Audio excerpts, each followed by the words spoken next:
Hello friends, welcome back to my channel. ये video आपके लिए बहुत ज़्यादा इंपॉर्टेंट होने वाली है। इस वीडियो में आपको दिल्ली यूनिवर्सिटी का पूरा काउंसलिंग प्रोसेस समझाऊंगी एंड अभी आपको कितना इंपॉर्टेंट है दिल्ली यूनिवर्सिटी का काउंसलिंग प्रोसेस जानना, ताकि आप जो छोटी छोटी मिस्टेक्स हैं वो ना करें। आपको कौन कौन से डॉक्यूमेंट्स रेडी रखने हैं दिल्ली यूनिवर्सिटी के काउंसलिंग प्रोसेस के टाइम पे, एंड अभी आपको कितना पता होना चाहिए दिल्ली यूनिवर्सिटी के काउंसलिंग प्रोसेस के बारे में, वो मैं इस वीडियो में बताऊंगी। एंड दिल्ली यूनिवर्सिटी अपना फेज 1, फेज 2 एंड फेज 3 कब ओपन करता है, एंड इन फ्रेजेस में क्या होता है, एंड आपको फ्रेज 1 फ्रेज 2 में क्या वर्क करना होता है, वो मैं इस वीडियो में बहुत अच्छे से डीपली समझाऊंगी।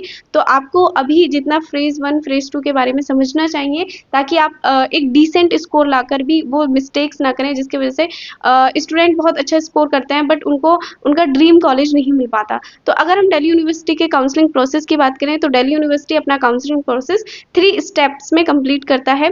फर्स्ट फेज जो दिल्ली यूनिवर्सिटी का होता है, वो फर्स्ट फेज आपका सीयूटी एग्जाम के बाद ही ओपन करता है दिल्ली यूनिवर्सिटी। दिल्ली यूनिवर्सिटी आपका जो फेज 1 है, जब आपका एग्जाम हो जाएगा, सीयूटी एग्जाम हो जाएगा, उसके फर्स्ट टू सेकेंड या मैक्सिमम 5 डेज के बाद आपका जो काउंसलिंग प्रोसेस है वो स्टार्ट कर देता है। फेज 1 में आपको कौन कौन सी इन्फॉर्मेशन फिल करनी होती है?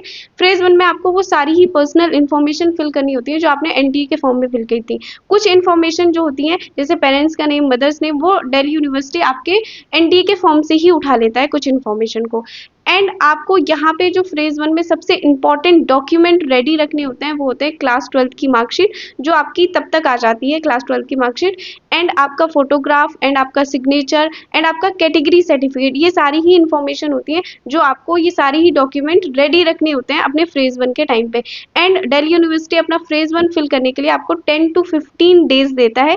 इतने डेज के अंदर ही आपको अपना फेज 1 कंप्लीट करना होता है। इस फॉर्म को आपको बहुत ही ध्यान से, बहुत ही अच्छे से फिल करना होता है, क्योंकि आपकी एक मिस्टेक की वजह से आपका पूरा फॉर्म ही कैंसिल हो सकता है। तो ये फेज 1 होता है। एंड अगर हम बात करें फेज 2 कब ओपन होता है, तो जब आपका रिजल्ट आता है सीयूटी का, जब आपकी सीयूटी की मार्कशीट आ जाती है, उसके बाद दिल्ली यूनिवर्सिटी अपना फेज 2 ओपन करता है। फेज 2 में आपको सबसे ज़्यादा वर्क करना होता है, सबसे इंपॉर्टेंट वर्क आपको फेज 2 में करना पड़ता है। फेज 2 में आप जो वर्क करते हो उससे ही डिसाइड होता है कि आपको कौन सा दिल्ली यूनिवर्सिटी का कॉलेज मिलेगा। फेज 2 में क्या करना होता है? फेज 2 में आपको प्रेफरेंस लिस्ट फिल करनी होती है। प्रेफरेंस लिस्ट क्या होती है? आप दिल्ली यूनिवर्सिटी को एक लिस्ट देते हैं बना के, जिसमें आप कॉलेजेस का नाम एंड कोर्सेज का नाम लिख कर देते हैं, मतलब कि आपको दिल्ली यूनिवर्सिटी से कौन सा कोर्स चाहिए एंड कौन सा कॉलेज चाहिए। आप 100+ प्रेफरेंसेस फिल कर सकते हैं, एंड जो आप प्रेफरेंस फिल करते हैं वो आपके स्कोर के अकॉर्डिंग नहीं होता, बट आप उसमें 100+ प्रेफरेंस डालते हैं। मतलब आप जितने कॉलेजेस जो दिल्ली यूनिवर्सिटी में, आप उनके नाम डाल सकते हैं, जो कोर्सेज आपको चाहिए उसके नाम डाल सकते हैं।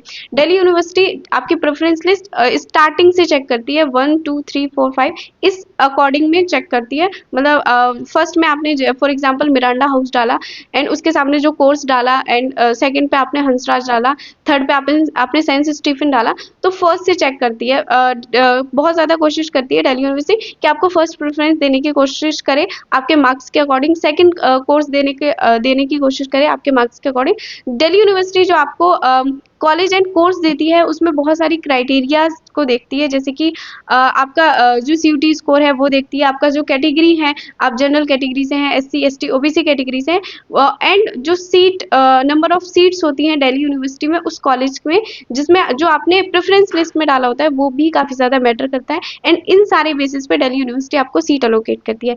बट आपको फेज 2 में सिर्फ इतना करना होता है कि आपको प्रेफरेंस लिस्ट फिल करनी होती है बहुत अच्छे से। एंड प्रेफरेंस लिस्ट बहुत सारे स्टूडेंट पे करके प्रेफरेंस लिस्ट बनवाते हैं, बट आपको प्रेफरेंस लिस्ट अपनी खुद बनानी चाहिए, क्योंकि आपसे बेटर कोई नहीं जान सकता कि आपको दिल्ली यूनिवर्सिटी का कौन सा कोर्स चाहिए, कौन सा कॉलेज चाहिए, राइट? तो प्रेफरेंस लिस्ट आपको खुद बनानी चाहिए। अगर हम बात करें फेज 3 की, तो दिल्ली यूनिवर्सिटी का जो फेज 3 होता है उसमें आपको कोई वर्क नहीं करना होता, आपको फेज 1 फेज 2 में ही जो अपना वर्क है वो करना होता है। यूनिवर्सिटी वर्क करती है, मतलब दिल्ली यूनिवर्सिटी आपको सीट एलोकेट करती है, जो प्रेफरेंस आपने बनाई होती है उसी के अकॉर्डिंग दिल्ली यूनिवर्सिटी आपको कॉलेज और कोर्स एलोकेट करती है आपके मार्क्स के बेसिस पे, जो मार्क्स दिल्ली यूनिवर्सिटी को आपने सीयूटी के स्कोर कार्ड में दिए होते हैं, राइट? तो उसके अकॉर्डिंग आपको दिल्ली यूनिवर्सिटी सीट एलोकेट करती है। इसीलिए सीयूटी का स्कोर बहुत ज़्यादा मैटर करता है कि आप नॉर्थ कैंपस में जाएंगे, साउथ कैंपस में जाएंगे या ऑफ कैंपस में जाएंगे, तो काफ़ी ज़्यादा इंपॉर्टेंट होता है। तो ये था सीयूटी का प्रोसेस के बाद दिल्ली यूनिवर्सिटी का काउंसलिंग प्रोसेस की फर्स्ट फेज में क्या होता है, सेकंड फेज में क्या होता है एंड थर्ड फेज में क्या होता है। अभी आपको फ्रेजेस के बारे में पता होने चाहिए, दिल्ली यूनिवर्सिटी के काउंसलिंग प्रोसेस के बारे में पता होना चाहिए, बट अभी आपको वो जो पूरा फोकस है वो अभी आपको अपनी प्रिपरेशन पे करना है, क्योंकि दिल्ली यूनिवर्सिटी अपने जो फ्रेजेस स्टार्ट करता है ओपन करना वो आपके एग्जाम के बाद ही करता है। तो ये था ऑल ओवर की दिल्ली यूनिवर्सिटी का काउंसलिंग प्रोसेस क्या होता है, आपको काउंसलिंग प्रोसेस में क्या क्या करना होता है एंड प्रेफरेंस लिस्ट के बारे में आपको टेंशन नहीं लेनी। प्रेफरेंस लिस्ट कैसे बनाते हैं, कितना डीपली बनाते हैं, उसका अल्गोरिदम क्या होता है प्रेफरेंस लिस्ट बनाने का, वो मैं नेक्स्ट अपकमिंग वीडियो में बताऊंगी। तो ये था आपके काउंसलिंग प्रोसेस के बारे में। इससे रिलेटेड आपका कोई भी डाउट हो तो आप कमेंट में लिख सकते हैं, मैं सारे ही कमेंट का रिप्लाई करती हूँ। मेरे रिप्लाई आप तक पहुंचे इसलिए चैनल को सब्सक्राइब करना। मिलते हैं नेक्स्ट वीडियो में।